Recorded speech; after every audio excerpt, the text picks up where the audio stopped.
আজকে তোমাদের সাথে দুপুরে গরম ভাতের সাথে খাওয়ার মতো একটা ইজি রেসিপি শেয়ার করব।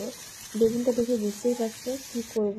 আমি দই বেগুন বানাবো আজকে, তাই জন্য নিজের পছন্দ মতো বেগুনটা কেটে তাতে নুন, হলুদ আর অল্প লঙ্কা গুঁড়ো মাখিয়ে ভালো করে ভেজে নেব। তারপরে এদিকে একটা দই দিয়ে ব্যাটার বানিয়ে নেব। তার জন্য নিয়েছি দই, অল্প লঙ্কার গুঁড়ো, সেটা রঙেরও হতে পারে ঝালেরও হতে পারে, তার সাথে দিয়েছি জিরে গুঁড়ো আর নুন, চিনি ব্যালেন্সের জন্য, দিয়ে ভালো করে ফেটিয়ে রাখবো, একটা স্মুথ পেস্ট তৈরি করব। তারপর যে বেগুনটা ভাজতে দিয়েছিলাম সেই বেগুনটা ওই দইয়ের ব্যাটারের মধ্যে দিয়ে দেবো, দিয়ে হালকা হাতে মাখিয়ে নেব, কারণ বেশি চামচ দিয়ে খোঁচাখুচি করতে গেলে বেগুনটা নরম ভেঙে যেতে পারে। তারপর আমরা যেই প্যানটাতে বা যেই কড়াইটাতে বেগুনটা ভেজেছিলাম তাতে একটা তড়কা বানিয়ে নেব।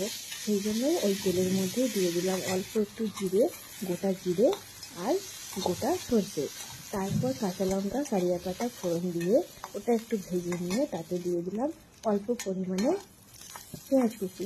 ওটাকেও খুব ভালো করে ভেজে নিলেই আমাদের তড়কা রেডি।